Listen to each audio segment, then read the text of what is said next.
vamos a trabajar lo que son las propiedades de la materia. Vamos a comenzar diciendo que la materia tiene ciertas propiedades. Materia, ¿verdad? Como ya habíamos dicho, es todo aquello que ocupa un lugar en el espacio y puede clasificarse de acuerdo con diferentes propiedades. Tenemos las propiedades que son extensivas y tenemos las propiedades que son intensivas. Las extensivas vamos a decir aquellas que son aquellas que dependen de la cantidad de materia, y entre ellas podemos tener la masa y podemos tener el volumen. La masa, ¿verdad?, es la cantidad de materia que tiene un cuerpo, y esta puede medirse a través de una balanza, y su unidad de medida vamos a decir que es el gramo, ¿verdad?, la unidad fundamental. También tenemos entre las propiedades extensivas de la materia lo que es el volumen, y esta característica o esta propiedad nos indica la cantidad de espacio que ocupa un cuerpo. Esta propiedad también puede medirse físicamente a través, ¿verdad?, de probetas graduadas, de pipetas, de vasos de precipitados o cualquier instrumento que sirva para medir capacidad. Y su unidad fundamental, ¿verdad?, es el metro cúbico o también el litro. Estas son las propiedades extensivas de la materia. También tenemos las propiedades intensivas, que son aquellas propiedades que no dependen de la cantidad de materia, y entre ellas podemos mencionar la temperatura de fusión, la temperatura de ebullición, la viscosidad, la densidad, la concentración y la solubilidad. Vamos a explicar cada una de ellas. Ahora, la temperatura de fusión entonces es el punto de la temperatura en que una sustancia pasa del estado líquido al estado sólido, o viceversa, ¿verdad?, del estado sólido a estado líquido. La temperatura de ebullición es aquella temperatura en la cual la sustancia pasa de estado líquido a estado gaseoso o viceversa. Muy bien. La viscosidad entonces también es una propiedad de la materia en la cual podemos ver la resistencia que tienen los líquidos para fluir.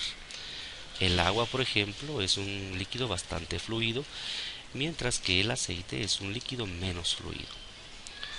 Tenemos también entre las propiedades de la materia intensivas lo que es la densidad, y esta es la relación que existe entre la masa y el volumen. O sea, cuánto de masa tenemos presentes en una unidad de volumen, ¿verdad? Esto es densidad. También tenemos lo que es la concentración, y es la relación entre los componentes de una mezcla. La solubilidad, que es la última propiedad intensiva, es la que nos indica la capacidad que tienen diferentes sustancias para mezclarse con diferentes solventes. Al agua, ¿verdad?, se le considera lo que es el solvente universal. Bueno, vamos entonces a trabajar cada una de estas propiedades e iniciamos con masa. Masa, como ya dijimos, ¿verdad?, es la cantidad de materia que está contenida en un volumen cualquiera. La masa de un cuerpo va a ser constante en cualquier parte del universo, ¿verdad?, incluyendo la Tierra y otros planetas. Vemos acá un ejemplo, ¿verdad?, donde estamos midiendo la masa de un objeto en la Tierra, que sería 10 kilogramos, y en la Luna la masa seguiría siendo de 10 kilogramos.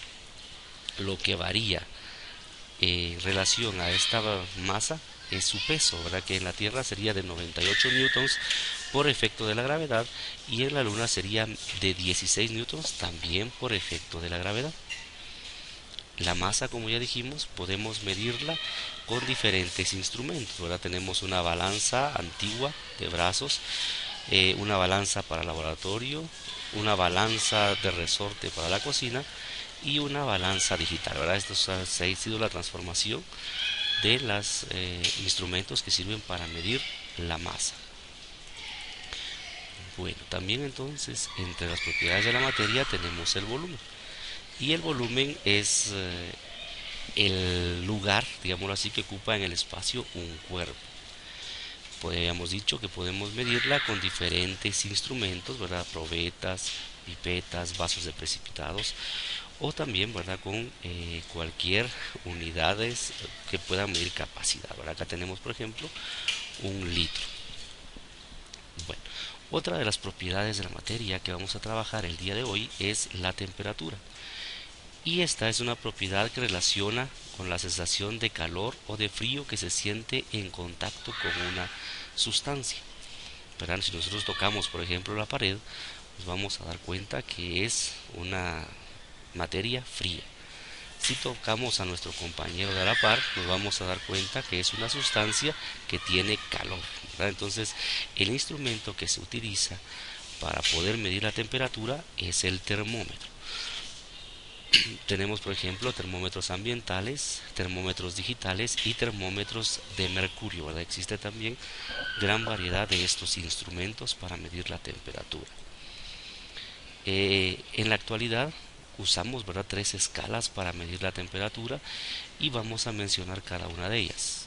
La primera de las escalas es la escala de grados Celsius que nosotros acá en Guatemala estamos acostumbrados a medir. Por ejemplo, nos dicen que el agua hierve a 100 grados Celsius, nos dicen que la temperatura de nuestro cuerpo es de 37.5 grados Celsius, ¿verdad? Entonces manejamos siempre nosotros en Guatemala esta escala de grados Celsius. Otra escala de temperatura es la escala de grados Fahrenheit, y esta escala, ¿verdad?, se usa en Estados Unidos, por ejemplo, para mencionar cómo está la temperatura ambiental. Y la tercera de las escalas es la escala de grados Kelvin, y esta es la escala que se utiliza en las ciencias, ¿verdad?, es de uso científico únicamente. Acá podemos ver en esta gráfica cuáles las fronteras entre el frío y el calor. Por ejemplo, en la escala de grados Celsius, el 0 es la frontera entre frío y calor. De 0 en adelante, ¿verdad?, vamos a mencionar temperaturas cálidas, y de 0 hacia abajo vamos a mencionar escalas o temperaturas frías. En la escala de grados Fahrenheit la frontera es el 32. De 32 hacia arriba estamos hablando de temperaturas cálidas, y de 32 para abajo estamos hablando de temperaturas frías. En la escala de grados Kelvin la división es en 273, y de igual manera, de 273 o mayores de 273 son cálidas, y menores a 273 son frías. A la escala de grados Kelvin se le conoce como escala absoluta de temperatura, porque no vamos a tener 0 grados, ¿verdad?, como en la escala de grados Celsius y como en la escala de grados Fahrenheit. Bueno, nosotros entonces, ¿verdad?, si me dijeran, por ejemplo, de que la temperatura está a 100 grados Fahrenheit, yo tendría que transformarla a grados Celsius para poderla interpretar. Entonces vamos a trabajar eso, ¿verdad?, las conversiones de temperatura. Y para convertir temperatura tenemos ciertas fórmulas, ¿verdad? La número 1, esta fórmula me sirve para pasar de grados Celsius a grados Kelvin, y la fórmula me dice que vamos a usar los grados Celsius y le vamos a sumar 273. Vamos a redondear este valor, ¿verdad?, porque el correcto sería 273.15. Bueno, también, ¿verdad?, tenemos otra fórmula que sirve para convertir de grados Kelvin a grados Celsius, y la fórmula me dice que a los grados Kelvin yo tendría que restarle 273. Tenemos una tercera fórmula que me sirve para pasar de grados Celsius a grados Fahrenheit, y la fórmula me dice que los grados Celsius que yo tenga los voy a multiplicar por 1.8, y a ese resultado le voy a sumar 32. Y la cuarta de las fórmulas ahora me sirve para pasar de grados Fahrenheit a grados Celsius, y esta fórmula me dice que los grados Fahrenheit que me hayan proporcionado yo le voy a restar 32, y a ese resultado lo voy a dividir dentro de 1.8. Si nos damos cuenta, los valores que están de constantes en las fórmulas son los valores de frontera entre el frío y el calor. 273, que era la frontera en los grados Kelvin, y 32, que era la frontera en los grados Fahrenheit. Muy bien, vamos entonces al ejemplo número 1 de cómo convertir temperaturas. Vamos a convertir 27 grados Celsius a grados Kelvin. Como ya dijimos entonces, existe fórmula, ¿verdad?, para pasar de grados Celsius a grados Kelvin. Y la fórmula me dice lo siguiente: si yo quiero encontrar la nueva temperatura en grados Kelvin, A los grados Celsius que tenga le tengo que sumar 273. Bueno, ¿cómo usamos la fórmula? La parte delante de la flecha es la clave, ¿verdad? Para qué sirve, y acá dice que va a servir para pasar de grados Celsius a grados Kelvin. La parte después de la flecha es entonces la que utilizamos para convertir. Ahora, los grados Celsius que me dan en la fórmula, yo tengo que sustituirlo por el valor que me dieron a convertir. Significa que acá, en lugar de escribir grados Celsius, vamos a escribir ahora 27, ¿verdad? Entonces, si yo sumo 27 más 273, ya voy a tener la temperatura en grados Kelvin, ¿verdad? Y en esta oportunidad nos dieron 300 grados, 27 más 273. Entonces podemos decir que 27 grados Celsius son iguales o equivalentes a 300 grados Kelvin. Y tenemos resuelto nuestro problema número 1. Vamos ahora al ejemplo número 2. En este ejemplo número 2 vamos a convertir 44 grados Fahrenheit a grados Celsius. Tenemos que escoger nuestra fórmula, ¿verdad? Entonces vemos la clave y acá está la que me sirve para pasar de grados Fahrenheit a grados Celsius. ¿Qué me dice la fórmula? ¿Verdad? Me dice que la temperatura en grados Celsius va a ser igual a los grados Fahrenheit que me hayan dado, que en este caso son 44, y le voy a restar 32, y ese resultado lo divido dentro de 1.8, ¿verdad? Entonces sustituyamos en la fórmula. Acá tenemos ya 44 menos 32 dividido 1.8. Resolvemos entonces la diferencia que está en el numerador y me queda 12, ¿verdad? 44 menos 32 es 12, y 12 lo voy a dividir dentro de 1.8. Al hacer esa operación me queda ya una temperatura de 6.67 grados Celsius. Muy bien, entonces damos nuestra respuesta y diríamos que 44 grados Fahrenheit son iguales a 6.67 grados Celsius. Bueno, vamos ahora entonces a resolver el problema número 3. Y en este problema me piden que convierta 375 grados Kelvin a grados Fahrenheit. Si revisamos nuestras fórmulas, nos damos cuenta entonces que una directa para pasar de grados Kelvin a grados Fahrenheit no tenemos. Entonces tenemos que hacer dos pasos diferentes, ¿verdad?